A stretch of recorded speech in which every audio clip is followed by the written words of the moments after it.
Well, I don't even know where the last time I filmed on this is. This was pretty much a rush build.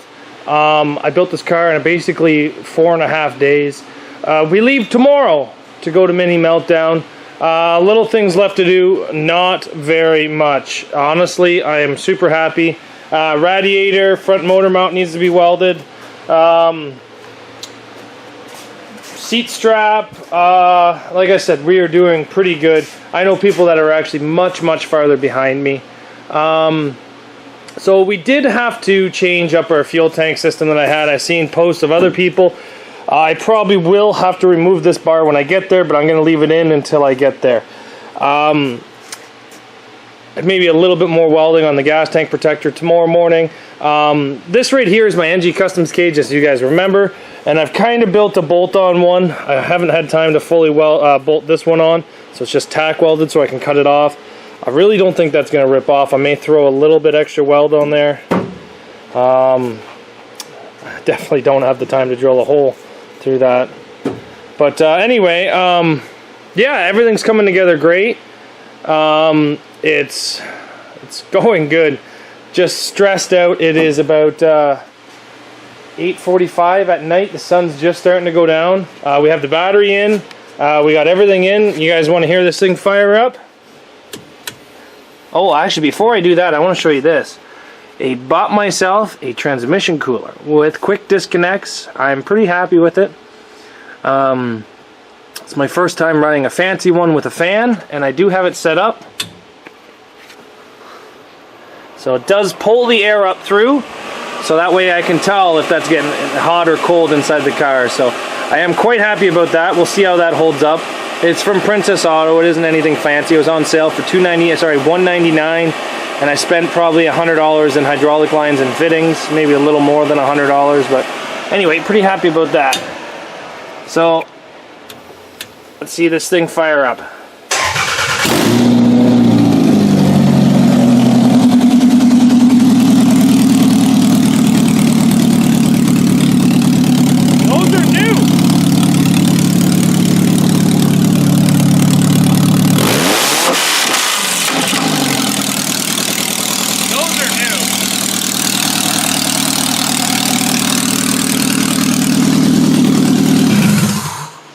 Forgot to tell you guys about these headers. These are new.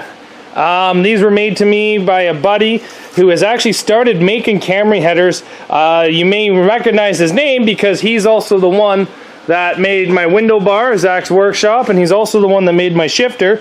This is done by Josh Archibald and his father Kevin, and they're starting to make headers. So I'm actually really happy.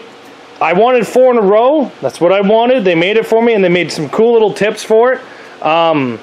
The reason I like 4 in a row is, honestly, it just reminds me of the 70s and the early 80s and the 90s derby, when you're seeing all these guys with home-built 4 in a row headers. It's, when I was a kid, that's what I grew up with, was watching all the cars with 4 in a row. So that's the ones I like. I am running his window bar. I'm running his shifter. I'm running my buddy's guy's fuse panel, but I did break one of the toggles, so I'm only using the outside 2. So I'm actually pretty happy with this. I got my doubles on. The front shortening of the frame went good. I thought I had to put a skin on, so I put a skin on. Once the skin was on, I realized I didn't, so I'm okay with that. Everything's going good. I'm just trying to get some spare parts going so I can bring some with me. This is my rear spindles, my rear trailing arms. I'm just letting them soak overnight. Hopefully I can break them loose in the morning. Other than that, I think I am doing pretty good. Like, I'm not ahead of schedule, but I'm really not that behind schedule. There was a couple drawbacks with this car. I spent just a day taking apart the rear suspension on this and lubricating it all and putting it back together. Because if it breaks at the show, I'm not going to have torches, I'm not going to have the impacts, I'm going to have the impacts, but I'm not going to have the hoist, I'm not going to have all the stuff to help me do that. So I wanted to make sure that every single component in the rear suspension was loose, lubricated, put back together. So that is done. Trunk, I'm allowed to tuck the trunk. I'm allowed to cut the trunk off basically here and just have the deck lid gone, but I'm not allowed to touch the quarter panels. I've had such good luck with my trunks. I'm actually just going to leave this thing completely alone. I'm not even going to mess with it. I'm just going to let it do whatever it wants to do. I've been having great luck. Back window bars. I'm allowed a chain that goes from here to there. But let's face it, a chain that's loose is not going to do anything. I thought I'd be a smart guy, read between the rules, and weld every link on the chain. I don't really want to upset them that much on my first time going there, so I'm not going to do it, but maybe later on I will. Just bolt the chain down and then weld the links all the way up. The other thing I'm allowed to do is I'm allowed to put 2 pieces of 9-wire sheet metal to sheet metal. So what I'm thinking is either from here to here, but realistically I have these, so I don't really need it, or from here to there, across the back. I'm not too sure. I'm thinking I may do across the back, try to help the speaker deck stay together. So from here to there, but I'm not 100% sure. I've had a pretty rough week with my hands. They are beat right up now. But other than that, this car is coming along great. I've just got to clean it up, vacuum it, put the battery cover on, the gas tank cover on, all that fun stuff. I got a lot of stuff to load into the back of the truck still.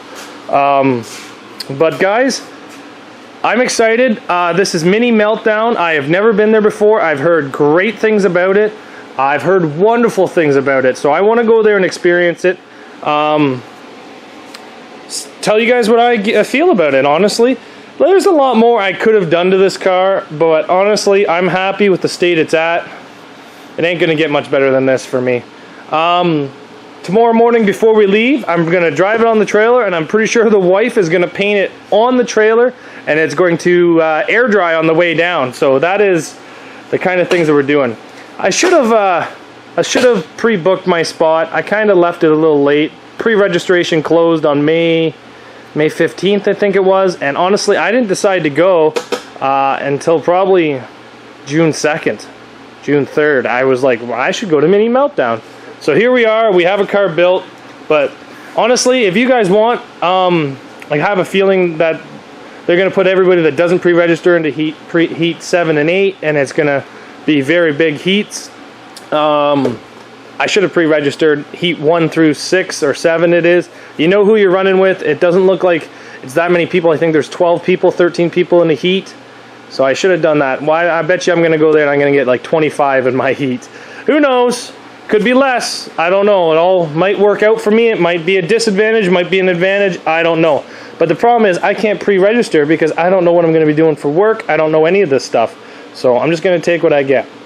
But cars all together, I have to put the rad cradle in. I have to put the AC radiator in. I have to put my loop lines on. Pretty much all that fun stuff. But I'm excited. Thanks everybody for watching. And if you want to meet me at Mini Meltdown, I'll be there with my blue Dodge. I'll be happy to shake any of you guys' hands and say hi to you. I'll see you guys there. Take care.